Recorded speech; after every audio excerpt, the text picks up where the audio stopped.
Hello, I'm Dr. Keith Martin, Executive Director of the Consortium of Universities for Global Health. Welcome to one of our series of webinars on big issues in global health. Today's webinar is on the 2019 Lancet Countdown, Opportunities to Improve Health Through Climate Action. This deals with an existential challenge, existential threat to everyone. Climate change is one of the biggest threats that we're facing right now, and it affects people around the world, but particularly those who are least privileged and those who are most vulnerable.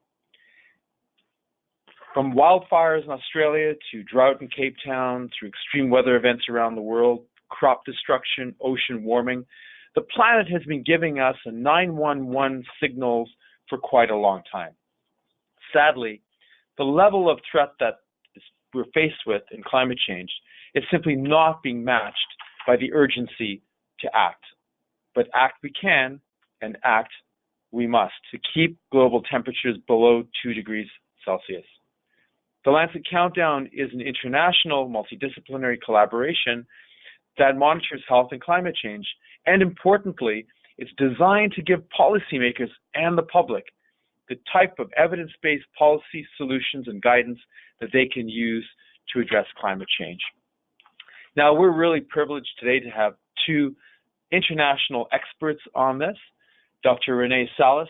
Dr. Salas is an emergency room physician and assistant professor at Harvard Medical School.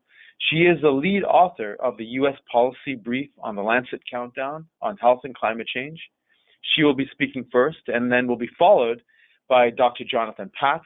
Dr. Patz is a professor and director of the Global Health Institute at the University of Wisconsin-Madison, and he's also a lead author. He's also an author of the 2019 Lancet Countdown.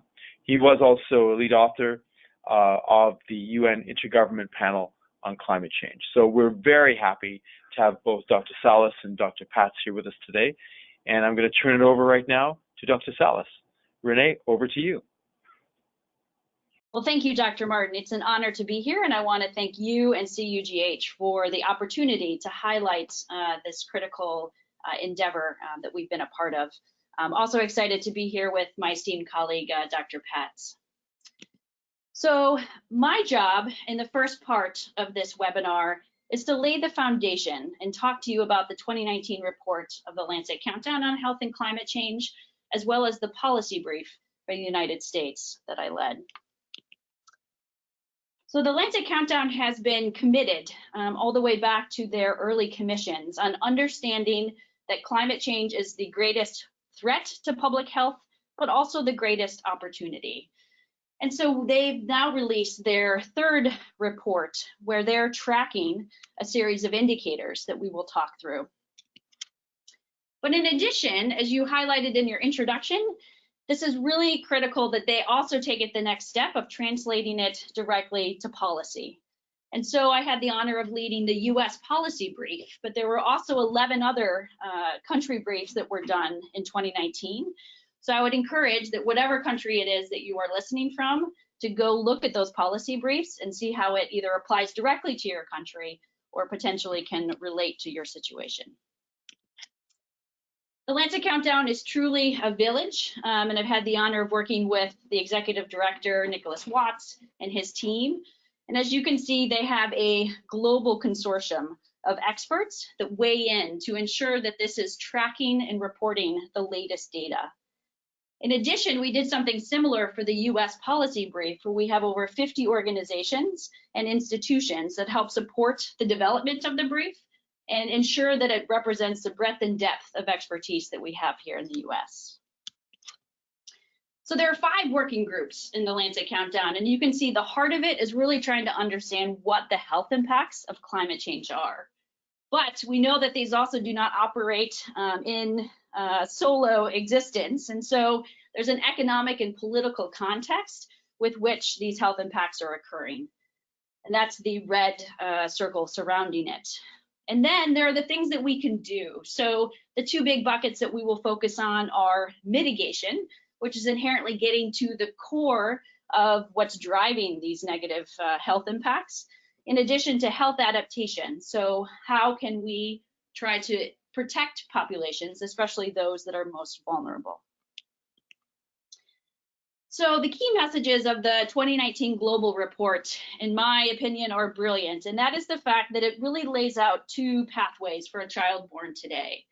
So they acknowledge that a child born today will be profoundly affected by climate change, and that without accelerated intervention, that this era is going to come to define the health of people at every stage of their lives. So there's a second path, though, which limits the global average temperature rise to well below 2 degrees Celsius, and thus in line with the heart of the Paris Agreement. And that this is possible. We have the solutions to do this, and that it, in fact, would transform the health of a child born today for a better future and the right way through their life. So this is to make this a reality. It's gonna, yes, it's an unprecedented challenge, but that means that it equally needs an unprecedented response. And so that's really a call to action for everyone, all of you on the call and the webinar and listening, because it's going to take the work of all 7.5 billion people currently alive to ensure that the health of a child born today is not defined by a changing climate. So we created an infographic for the US policy brief that really tried to illustrate this, recognizing that the accumulated health impacts of a child born today are something that we don't understand. And to quote Dr. Watts from the executive director at the global Lancet Countdown, he said that we don't know what those accumulated health impacts look like, but we know that it's catastrophic. And so even from the womb, when you're still in the prenatal period, heat can cause poor pregnancy outcomes like low birth weight and preterm delivery. Once in childhood, air pollution, which is inherently driven from the combustion of fossil fuels, which is creating harmful air pollutants, but also the driver of the climate crisis, can lead to lung problems and more frequent asthma attacks. And we also think about in adolescence that there can be post-traumatic stress and anxiety in survivors from the intensification of extreme weather. So these are just some examples, and I encourage you to look at the brief and look through that infographic and try to use it to help disseminate this message. In addition, as Dr. Martin also highlighted, is that the health effects of climate change are not born equally. And so we really try to talk through what some of those vulnerabilities are for different individuals and walk through the risk factors and the protective factors for 4 individuals living in a city during a heat wave.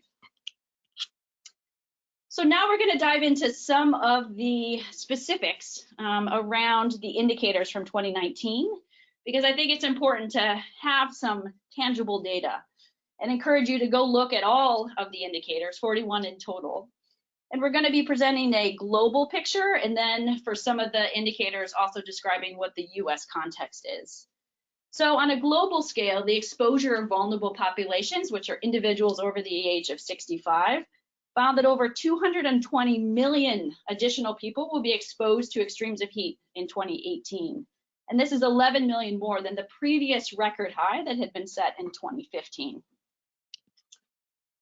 In addition, heat is also altering labor capacity. And on a global scale, in 2018, 133 billion potential work hours were lost due to these rising temperatures, which, to put it in context, was about 45 billion more than in 2000. In the US in 2018, we found that there was a loss of nearly 65 million potential labor hours. And this was especially important for southern states. As you can see, the potential person hours lost by year, with red signifying greater loss, you can see it really affects the southern aspect of the country. And they found that just in the hottest month in 2018, which was July, the southern states lost about 15 to 20% of possible daylight hour work capacity. I think wildfires is important to highlight here, especially given the tragic scene that is unfolding in Australia. And so my thoughts go out to individuals who are coming from there, have family or loved ones there. But the headline finding for this globally is that 152 out of 196 countries saw increases in populations exposed to wildfires from the early 2000s to present day. And India alone experienced an annual daily population fire exposure increase of 21 million. So now we're going to dive into the second working group. And so thinking about how we can help to adapt. And so this is looking at city level climate change risk assessments. And so it found on the global scale that almost 70% of global cities surveyed and about 2/3 of US cities were actively developing or had completed a comprehensive climate change risk or vulnerability assessment. And over half of the global cities expected that climate change was going to seriously compromise their public health infrastructure.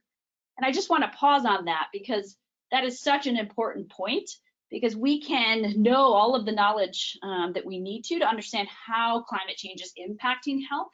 But if we don't have the infrastructure with which to protect patients, and especially the vulnerable, then it makes it enormously hard to do our jobs. But in order to do our jobs, it's important to have money so that way we can have the capacity with which to discover and roll out the interventions that are needed. And so there's been a slow increase in adaptation spending related to health-related activities, but we need significantly more. And so in 2018, global health adaptation spending had increased by about 11%, reaching about 5% of the total climate change adaptation spending. So we have significant progress that needs to be made in this area. Now, again, getting to sort of that mitigation framework. And again, this is reducing our reliance on greenhouse gas emissions. Again, getting to the heart of the Paris Agreement, which is the world's greatest public health pact. This is the carbon intensity of the energy system globally. So the carbon intensity, unfortunately, has remained flat since 1990. Within the US, however, the carbon intensity in 2016, which was the most recent year of data that we had, actually reached a record low of 53.3 within the metrics that we have here identifying the annual carbon intensity. And so along this, on a global scale, you'll see that in 2018, renewable energy accounted for 45% of the growth in electricity generation, with 27% of the growth coming from wind and solar. So we have the technologies and there's increasing uptake, but we need to rapidly expand this. Now, I mentioned earlier about the fact that the driver of the climate crisis, or one of the large drivers, which is the combustion of fossil fuels, also produces ambient air pollution. And so there are enormous health benefits at tackling this from all angles. And so there was data in 2019 that showed that in 2016, there were 2.9 million premature deaths due to ambient particulate matter pollution, with global mortality remaining stagnant. And importantly, more than 440,000 of those premature deaths are estimated to be related to coal burning. Now, within the US in 2016, there was an estimated 64,000 million premature deaths due to ambient PM 2.5 pollution. And I'm sorry, it should be just 64,000. You can delete the million there. But about 8,600 of those premature deaths are estimated to be related to coal burning. Now, thinking about this from mitigation within the healthcare sector, I show this slide because as you look at the United States, you can see that we are significantly higher than other countries in our per capita healthcare sector greenhouse gas emissions. So thus within the US, we have significant work to do. And thank you to all the colleagues out there who are doing that really important work. But overall, the total emissions from the healthcare sector contributed to about 4.6 on a global scale. And this is also actually, we were all discussing this in advance of this webinar because this is such a staggering number to me. I mean, literally my jaw dropped when I was reviewing the 2019 report before it came out. And it showed that in 2018, fossil fuel consumption subsidies increased by 427 billion. That's over a third higher than 2017 levels and over 50% higher than 2016 levels. And I was recently had the privilege of hearing Dr. Andy Haynes speak at COP25, and I will quote him when he says that we are literally subsidizing our own destruction. So this gets us to the important thing of what can we do? And so, at least for the US policy brief, I want to walk you briefly through kind of the two big buckets and what we recommended. And then Dr. Patz will continue to dive into that, and I look forward to discussing this further during our Q&A. But when we think about mitigation, you know, first and foremost, we have to rapidly reduce our greenhouse gas emissions. And this means that policymakers at all levels of government and across all sectors must ensure reductions in greenhouse gas emissions that far surpass the existing Paris Agreement commitments and align with the IPCC recommendations. Additionally, we have to commit to decarbonization. So policymakers need to adapt legislation and regulatory action that supports our rapid transition of electricity generation away from fossil fuels and reduces emissions from the transportation sector, because these are our two biggest emissions, at least here in the US. And this would follow a precedent that has already been done by 10 states in the District of Columbia. And then the third bucket is recognizing these co-benefits. So we can enable healthier lifestyles to reduce carbon emissions. So if policymakers invest in infrastructure that supports active travel, such as biking and walking, these interventions are going to facilitate this active lifestyle that is not only going to decrease emissions of greenhouse gases and air pollution, but it's also going to promote physical activity and offer multiple benefits for health. Now, the other bucket is adaptation, because even if I had a magic wand and could snap my fingers and decrease greenhouse gas emissions immediately to zero, we are still on track for human suffering and health harms. And so with that, we have to figure out how to protect health and make our healthcare systems resilient. Because again, going back to that other statistic from earlier, that nearly half of cities recognize that their public health infrastructure is going to be threatened. So first and foremost, we have to invest in evidence-based adaptation and improve surveillance. This needs to be done on all levels of government, and we need further evidence and monitoring to guide health protection strategies. In addition, we need to increase resilience by strengthening health systems. And so this needs to be done on federal and state agencies to minimize the climate-related disruptions to public health and healthcare systems through improvements like resilient infrastructure, emergency preparedness, and supply chain resilience. Now, overall, I mean, this is all needs to be framed that climate action is actually a prescription for health. And so we need to integrate health considerations into proposed climate policies, because we have to make this personal. This isn't about polar bears or icebergs. This is about our children, our aging parents. And if that's not enough, then it's about ourselves. And so we have to recognize that the goal of responding goes beyond reducing carbon emissions and seize this opportunity to improve health, save lives, and especially protect the most vulnerable. So with that, I will turn it over to my esteemed colleague, Dr. Jonathan Patz. Thank you so much for your time. Renee, thank you very much for that outstanding presentation.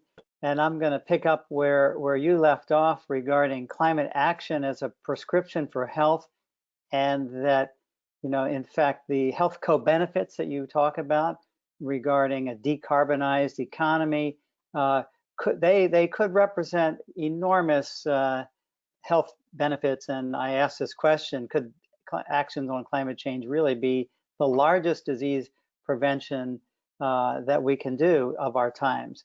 I'll show just one slide by way of just review that, you know, these are the physical attributes of climate change: rising temperatures, rising sea level, and extremes of the hydrologic cycle, more droughts, floods, and fires. And of course, one of the reasons that we've been looking at this issue for at least my career over 2 decades is that this exposure cuts across many health pathways. All of these listed in the green box lead to many health outcomes that we understand are climate sensitive.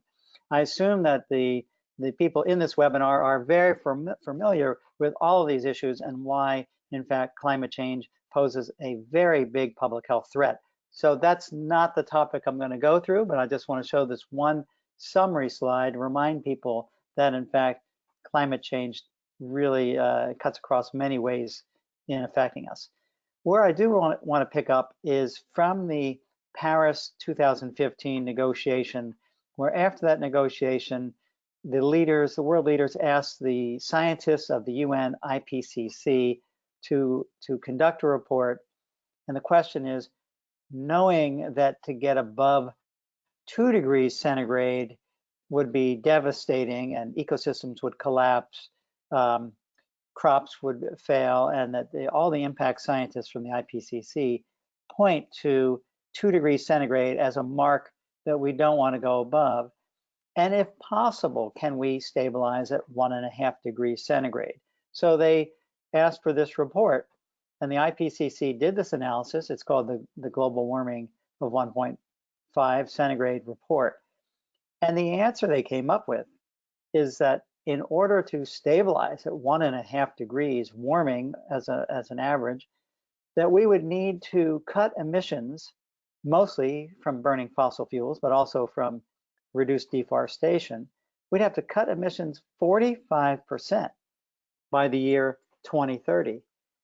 That is really soon, and that's where people became alarmed and justified to be alarmed, to say, oh my God, this is really coming fast. Climate change, it's real, it's now, we've got to do something. And you saw, of course, Greta Thunberg, this is in Swedish, it says school strike for climate. She only started this about 18 or 20 months ago to sit outside the Swedish parliament asking for leaders to step up, considering that we only had 12 years after that report was published to really get a handle on this. And she's gotten around, and I think her message, starting the Fridays for the Future and the youth movement, is really having a major impact and is important, bringing in the youth voice, that this is a moral issue and it's hard to argue against that. But from our health point of view, and Renee alluded to this, that the actions that we take to get to a low carbon society actually are quite beneficial. And from the health perspective, not only may actions be free, but we may have a net gain, especially in the perspective of health. And several of us have been talking about this for a couple of years now, that climate change poses challenges, but also enormous health opportunities. Maybe solving the climate crisis could be the greatest health opportunity of our times. And it gets to the component of the Lancet Commission report, the whole section that deals with mitigation actions and quantifying the health co-benefits. And these are the general areas in the Lancet Commission report, looking at carbon intensity, carbon phase out, zero carbon, access to clean energy, exposure to ambient air, low emission transportation, active travel, greenhouse gas emissions related to the food system and healthcare system. So these main components in the Lancet report speak to the fact that acting on climate change, mitigating greenhouse gas emissions, in fact, have a direct health benefit. And I'll just give a couple examples looking at 3 sectors. I'm going to look at the energy sector, the food sector, and transportation. And Renee talked about in the energy sector already that 7 million people die prematurely every year from air pollution, both indoor and outdoor. And she talked about a recent finding of 2.9 million deaths avoided from ambient or outdoor air pollution. So that's an immediate benefit if we can get to clean power. Food systems, of course, a high meat diet is very hard on the environment, but also hard on our cardiovascular system.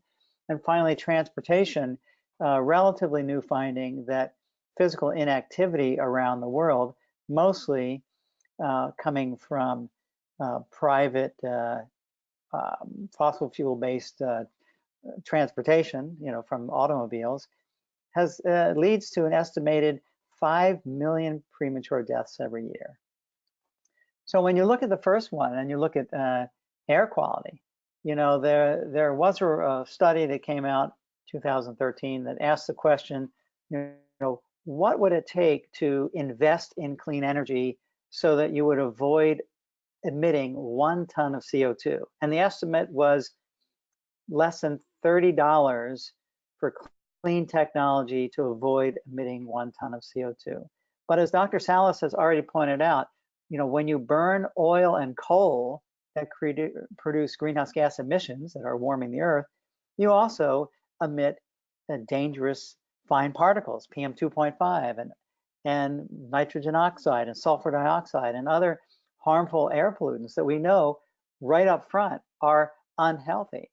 And so if you removed 1 ton of CO2, you also do not emit those other harmful pollutants. And if you just look at PM2.5, for every ton of CO2 avoided to be emitted, you would reduce PM2.5 such that the reduction in mortality and other health illnesses, other illnesses, are on average $200. And so policymakers need to ask this question, you know, which number is bigger? And you can see that the $200 in health benefits far outweighs that investment cost.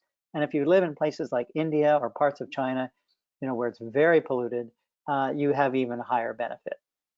But this $30 that you see for investment might even be an overestimate. Look at the price of solar energy, which it has dropped 99% since the mid 1970s. And recently, solar and wind prices have dropped 80 and 30% respectively.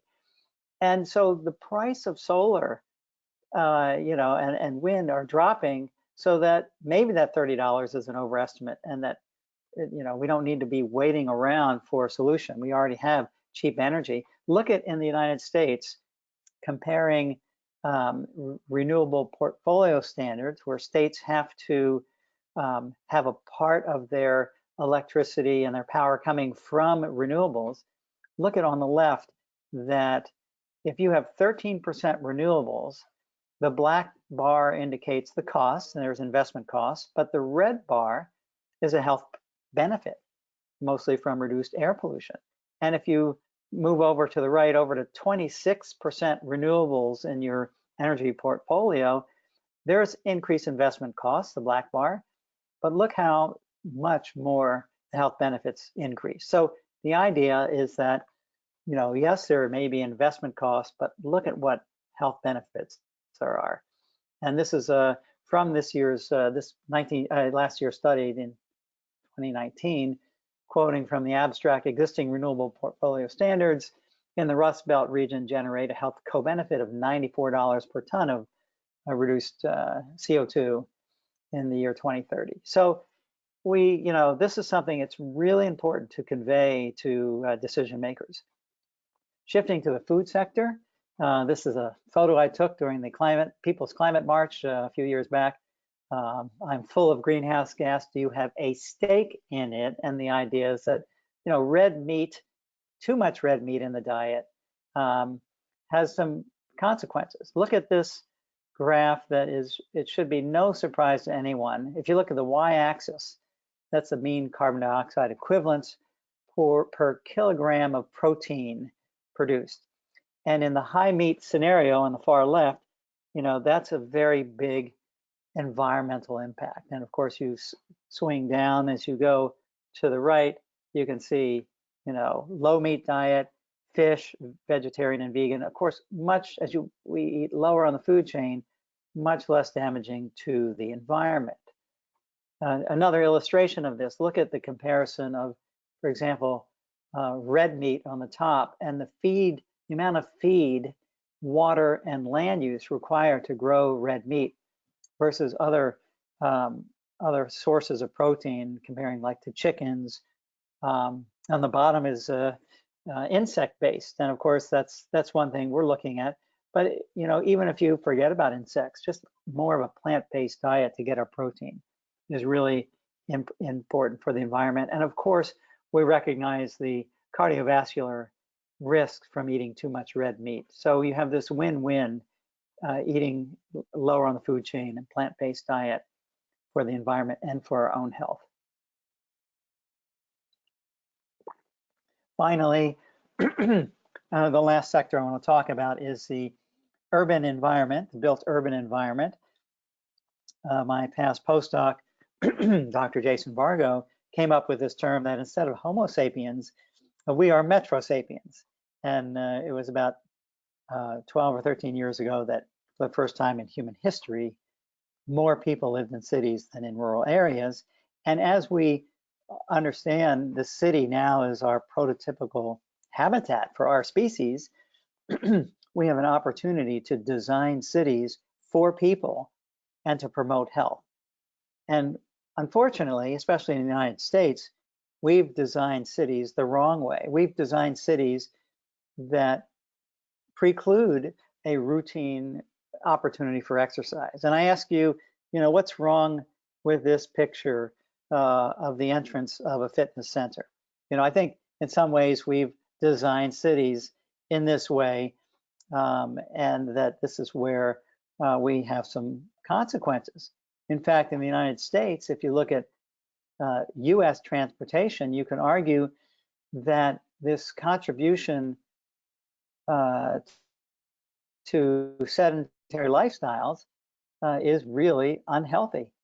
A majority of American adults do not even meet minimum recommended levels of physical fitness. And as a consequence, you can see terrible numbers like this. In 2016, the obesity rates in adults climbed to 40%, 18% in children. 600,000 Americans die of heart disease every year. And now, of course, a lot of that is from diet, but also a lot of that is from lack of physical fitness. But here's the opportunity. Look at the number of trips taken by car that are short trips, less than 3 kilometers or less than 2 miles, 40% of car trips. So it's a golden opportunity to design our cities and bring in urban planners working with public health officials to design cities so you can have safe, active travel, turn some of those short car trips into biking and walking trips. And thinking of exercise, this comes from a study by Dr. Pedersen in Copenhagen. She's a leader in exercise physiology.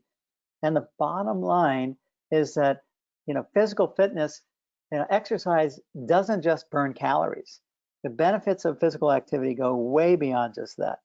And that contracting muscles are factories of beneficial anti-cancer and cardiovascular and disease chemicals and boosting immune system.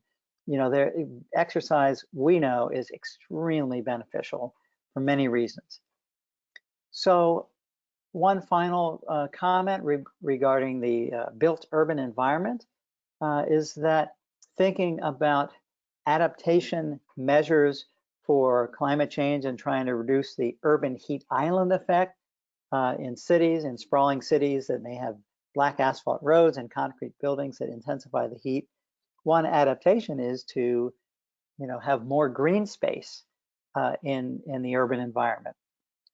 So that's both an adaptation, but look at the benefit of green space. This is a study out of Milwaukee looking at the relationship between tree cover and canopy and other measures of green space linked to mental health, and strong relationships in the amount of green space as reducing depression, stress, and anxiety on par with the stress from moving or the stress from divorce. So this is not trivial. These are really important determinants.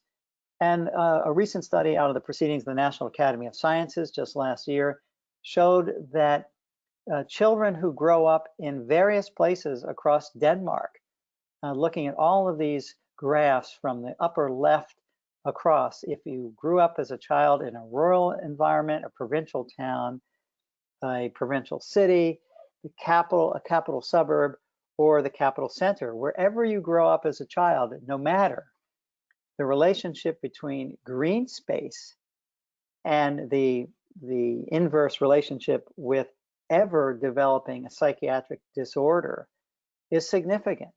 So green space is protective of mental health. With all of these incredible benefits from acting on climate change, then it's no surprise that health organizations are beginning to step forward to call for action on climate change. This is a call to action that comes out of the Global Climate and Health Alliance. The top one is the Medical Society Consortium on Climate and Health, a newer organization that is bringing on major mainstream medical societies, including the American Medical Association and others, that are calling on climate change as a significant health challenge that we really need to step up and address it.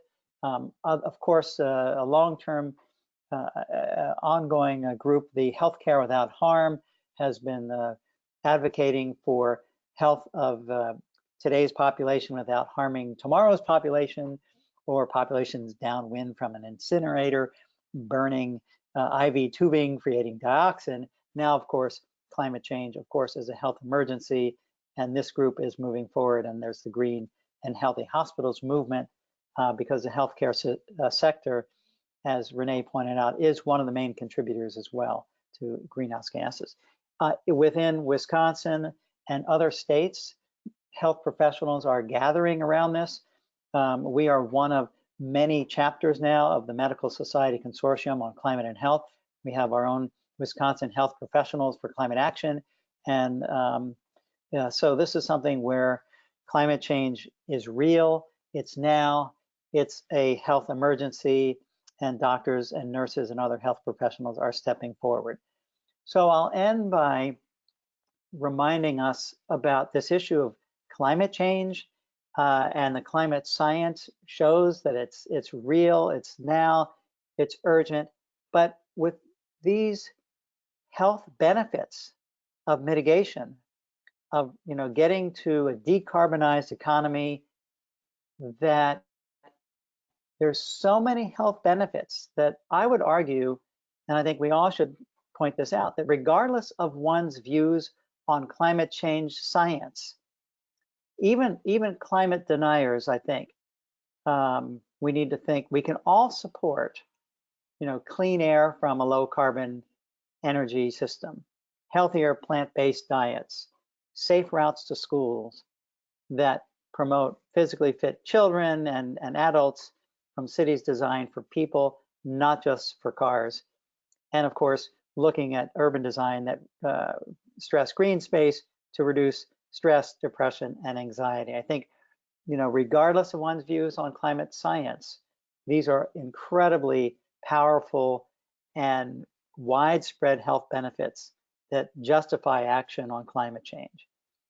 And as a final reminder, I think we really need to stress the fact that climate change, it's not just about environmental impacts, that climate change absolutely is a health issue, and that a low carbon society offers enormous health opportunities. And we need to spread the word and talk about it. And one, I let you know that I have a 19-minute version of this talk and other larger talks, and in a 19-minute version TEDx. Feel free to Google my name and TEDx and spread the word across your network. So with that, I thank you, and that we are now, I'll show the next slide as a reminder that we're open for our Q&A. Thank you very much for your attention. Back to you, Keith. Thanks very much, Dr. Patz and Dr. Salas. Those are both superb presentations, and we have a number of questions that have come in. But so folks who are online listening to this webinar, please send your questions in through the chat box on the screen. And while you're doing that, let me ask you both one question. And you've all made searing comments about the climate inaction is affecting us negatively in terms of our health, jobs, economy, environment. It's a lose-lose-lose proposition. But you've also said clearly that investing in climate action is a win-win-win opportunity. So I'll ask you both, and John, I'll start with you first, and then Renee after. Tell us one policy suggestion that you would give to the leader of any country. John, over to you. Sure. Thanks, Keith. You know, when you look at what countries are doing about climate change, there are some national assessments, there are plans, adaptation plans. The problem is that most of these, not all of them, but many of them do not even have health on the radar. You know, they have agriculture, water, other things, but they don't even have the health on the radar. And those that do have a tiny amount invested in health adaptation compared to other sectors. So first and foremost, I think number one, leaders and decision makers need to simply recognize climate change as a health emergency, number one, and bring that into the arena of action. So just number one, get health recognized as a key issue of climate change. Thank you, John. Renee, over to you. Yes, thank you. And to build on what Dr. Patz said, so I wear a lot of hats, but one of them is as an emergency medicine doctor. And there's nothing harder for me than a patient in front of me for which I don't have a treatment. But that is not the case here. We have treatments to get to the heart of this problem. And, you know, another analogy that I think is really important is that when a patient is crashing in front of me, I give that patient every treatment that might save their lives. And I say that because it really symbolizes that we need broad and sweeping action on every front. And certain treatments, when a patient is getting critically ill, certain treatments will work most effectively within certain windows. So if I give the same treatment, you know, a half an hour later, it may not have the same effect as if I'd given it during that critical window. We are in that critical window right now, as hopefully we both stressed, and as Dr. Patz showed on the IPCC recommendation. So we're in this critical decade, and we have an enormous responsibility being alive during this time period. So with that, my recommendation is that we have to rapidly reduce greenhouse gas emissions. And I think if I could pick one policy recommendation, it would be kind of the lowest hanging fruit, and that would be to commit to decarbonizing the energy system. So there have been states within the US and other countries that have already showed a path forward, but we have to get to net zero because that is the ultimate prevention and the ultimate treatment to protect health and save lives. Thanks very much to both of you. And I think the powerful slide Renee showed on subsidies, we can massively reduce subsidies to the oil and gas sector and do some tax shifting into other sectors that will reduce our carbon footprint. So the first question from Liliana, and Renee, I'm going to send this one to you, and John, you're going to get the next question. Liliana asks, with the emergence of new infectious diseases, we've seen Zika and Ebola and now coronavirus, can you tell the audience what the role climate change is playing on infectious diseases and public health workers, and how public health workers can prepare for this challenge? Renee? Yes, thank you. That's a great question. And also reminds me that I was trying to decide what indicators to include and didn't end up including some of those infectious disease ones. So I appreciate the opportunity to highlight it here. So we know that climate change is changing the ways in which certain vectors like ticks and mosquitoes exist in the world. And so as their habitat changes, it's allowing them to transmit infections with higher prevalence. And so whether that be that they live longer or they're able to live in new environments, you know, myself living here in the Northeast in the US, you know, we're experiencing a rise in Lyme disease, which is transmitted by ticks.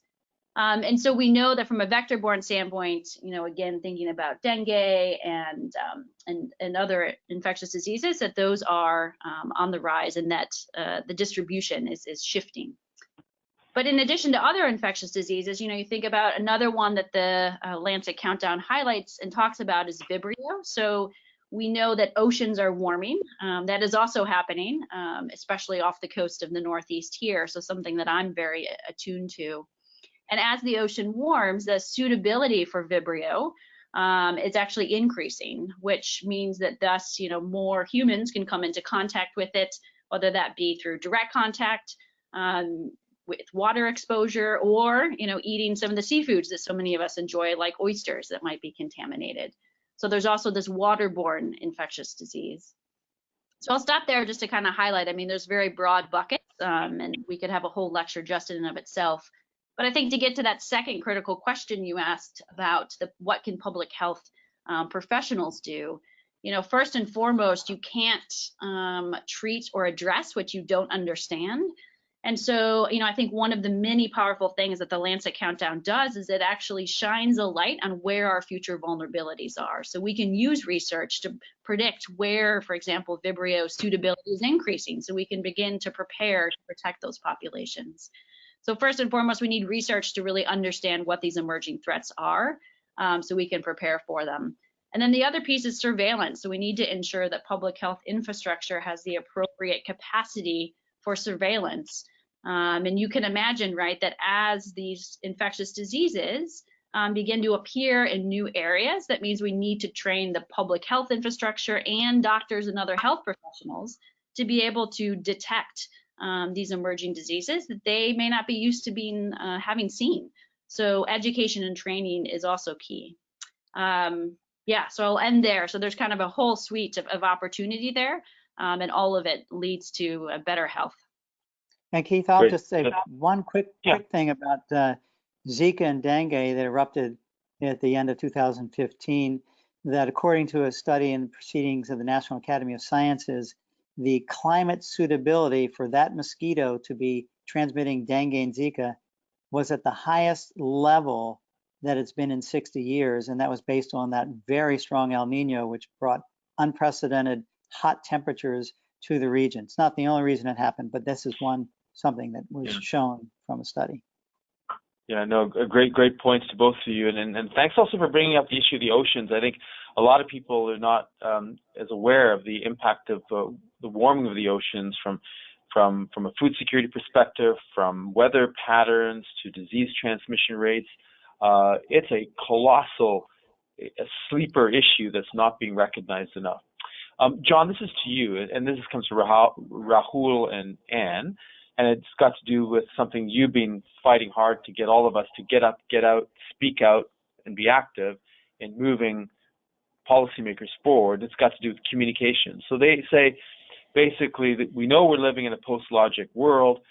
How do we communicate messages? What messages are we going to communicate that will move skeptics or those reluctant to act in high-income countries? And particularly, can we use a marketing point of view, a health marketing point of view, to do that? John, over to you.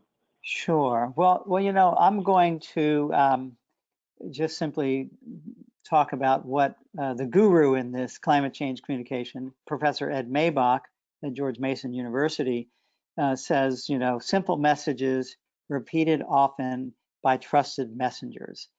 And they've done a couple of studies, and of course he and Tony Lasierowitz at Yale do this survey every year on the 6 Americas' attitudes on climate change. And what they've found, number one, is that health messaging is probably the most important way to get people to pay attention to climate change as a problem. So number one, public health is an important framing of climate change, and it gets people's attention. Number two, they've done surveys on, well, who are trusted messengers? And the health professionals are the most trusted messengers when you compare across all sorts of messengers. Nurses, 93% of people trust nurses, 91% surveyed trust doctors, mid-80s trust scientists, and then it goes down after that. So scientists are trusted, but the most trusted are nurses and doctors. So, simple messages repeated often by trusted messengers, and a clear message is that climate change is real. The science is, there's not much debate in the science anymore. It's just political debate. So climate change is real. It's happening now, and it's affecting our health.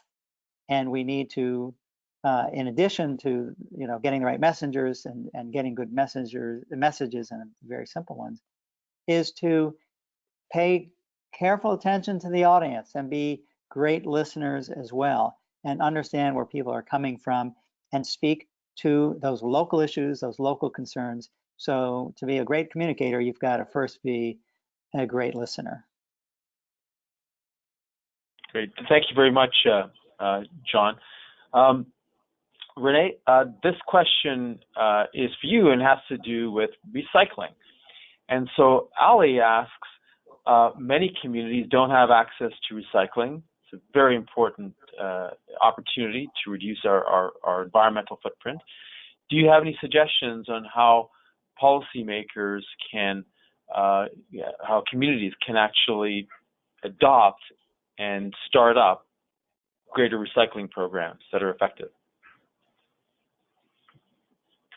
Yes, it's a very important question and point, and I think there's this growing recognition, especially in the U.S., that we are now unable to truly recycle what we thought is being recycled. So there's a recent op-ed in the New York Times that really highlighted that we need to begin purchasing and living as if nothing is being recycled, because there's this growing, global issue where, again, very complex, but that things are not, recycling components are not actually being recycled. And so, it gets to that bigger picture item in the sense that the way that we are currently living, especially with, single-use plastic and its enormous prevalence, is that we are not living on a sustainable pathway. And so I think recycling is that critical piece that is very tangible to people. And the other piece, right, is that if you think about plastics, that's also driven by fossil fuel industry. And so there's an enormous opportunity there to, one, try to ensure that we begin switching that mindset for the average person of that, when we use something and we throw it away, whether that be in the trash or in a recycling bin, that there is an environmental footprint associated with that, which I think then also sort of leads to that broader awareness that we also think about our carbon footprint and then how our lives are thus impacting the broader environment and those around the globe, and especially those, disproportionately around the globe who are experiencing those health harms that are not contributing significantly at all to the problem. So it gets to sort of that moral and ethical underpinnings of the climate crisis. So to get to that really tangible question, it's one of the things that I get most inspired about around working on this issue is the way that it's bringing people together and breaking down silos and starting conversations at a time where, at least in the US, we've been seeing decreased social cohesion and the rise of loneliness. So reach out to people within your community who have similar interests to start to have those conversations with your local lawmakers and city officials in order to figure out how you can optimize the recycling program. But I think also more importantly is to really ask those hard questions of where does that recycling go and what is actually happening to it. Great. Thank you very much, Renee. And John, we're going to get the final question. We're wrapping up to the top of the hour. Then both of you will have a chance for your final thoughts before I close. John, this question is from Jackie, and relates to your slides, powerful slides, on the impact of what we eat and our carbon footprint. So her question has got to do with equity. And she asks, how can we make vegetables available to, and renewable energy sources available to low-income communities, not just wealthy populations? Great question, Jackie. John, over to you. Yeah, that's a great question. This is a big question.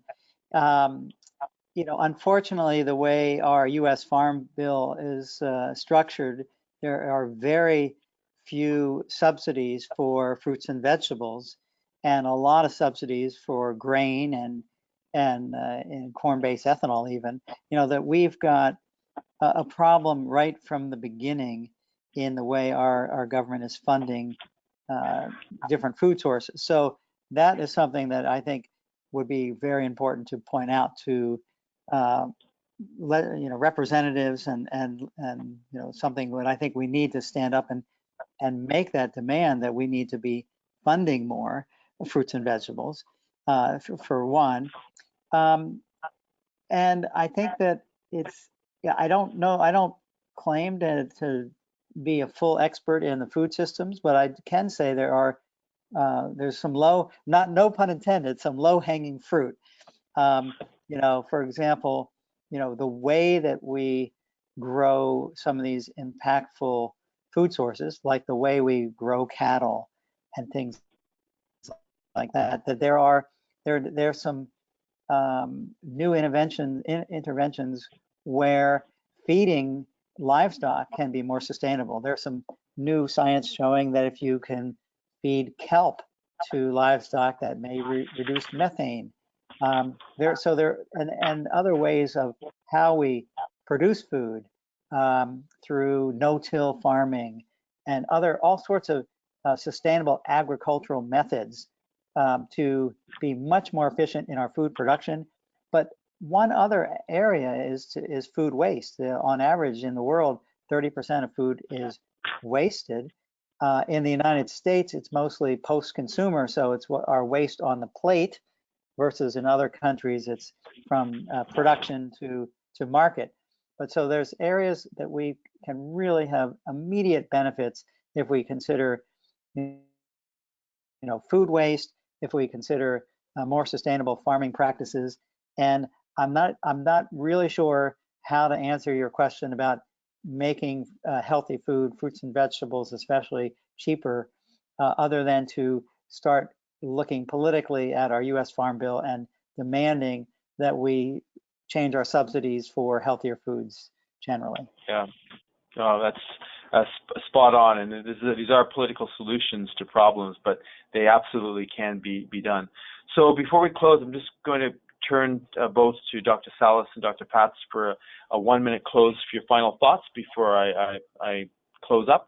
So Dr. Salas, over to you for any final thoughts. Yes, thank you, Dr. Martin. So I think in closing, I'd say that we have a profound responsibility, but I'd also say opportunity to be alive in this critical window of our human existence, where what we do today determines the path for our children and the future of our planet. And so, as the 2019 Lancet Countdown sets out, there are 2 paths before us for a child born today. And we have a very profound platform and responsibility as health professionals to ensure that we create the path for a child born today that is one of health and prosperity. Thank you. Thanks, Renee. John, over to you. Yes, I'll try to keep this message simple, and that if you look at the attitudes that have been tracked, and this is again the 6 Americas study, right now the latest survey shows that nearly 60% of Americans are either concerned or alarmed about climate change. So again, my colleague Ed Maybach reminds us there's no better time to talk about climate change than right now, but we need to make sure we emphasize the health framing that climate change absolutely is a health issue, and that actions taken against climate change, reducing greenhouse gas emissions, present enormous health opportunities. Thank you very much, Dr. Salas and Dr. Patz. That was outstanding. And I think just if I briefly, before I close, just to say that, to paraphrase both of you, John, climate change is a health emergency. Renee, we are subsidizing our own destruction. And it's not to put too fine a point on it. We cannot ignore this is happening. We see it happening locally and internationally. And as you both said, this is an opportunity. It's an opportunity to deploy what we actually know can reduce our carbon footprint. It's not imagination. We have the facts, we have the evidence, we know what to do. The opportunities for our health, for our economics, for our security are immense. Inaction, on the other hand, is going to cost us terribly, us, our children, and our grandchildren. And that's utterly irresponsible for us to do. So I'd like to just let everybody know that these slides, the slides of Dr. Salas and Dr. Patz, will be available at CUGH.org in about a week's time. Please come to our annual conference where you can meet both of them. As we're dealing with planetary health, One Health, and environmental health at CUGH 2020, that's April 17th to the 20th here in Washington, D.C. You can see our platform and the program at CUGH2020.org. And so please book your low-cost rates now, as well as your hotels, and get the best rates. And for everybody, act. We can all act. We can do it ourselves in our own lives, depending on what we eat, how we move, and what we use. So thank you very much for attending our webinar today. I'd like to thank Jenna and Dalal and Arissa and the whole team here that put the webinar on, and thank you for joining us at the Consortium of Universities for Global Health on our webinar series. Have a great day.